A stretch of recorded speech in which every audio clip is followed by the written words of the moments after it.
My name is Nick Riemer. I'm a chartered accountant from Johannesburg. I did my CA through the University of Johannesburg and was fortunate enough to spend a year lecturing after completing my CTA year.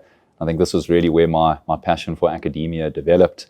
I created and co-founded a company called the Invigilator application that allows students to write exams from the comfort of their own home, but doing so while academic integrity is being maintained. I'm obviously very passionate about academia and business. I think I've always wanted to be an entrepreneur, which is why I studied the chartered accountancy profession.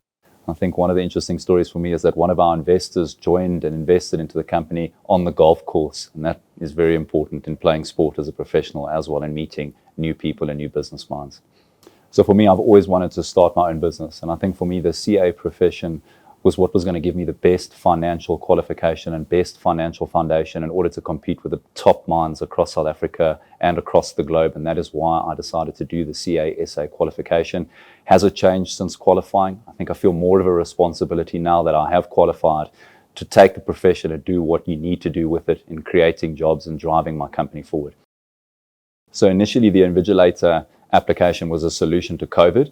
However, now what technology like the Invigilator is allowing students to do is have access to education all across South Africa. They no longer need to be in a specific location to write their papers, which ultimately is making education more accessible and then ultimately more affordable to students. And I think for me, that's what I'm passionate about. And what's great is that all chartered accountants across the country are using the Invigilator app in qualifying for their degrees.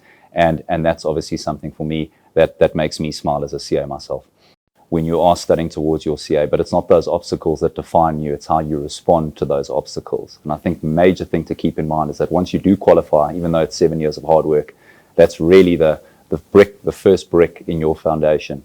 You need to take that degree and drive forward and make sure you're utilizing that qualification out to the best of your ability in growing and driving South Africa's economy.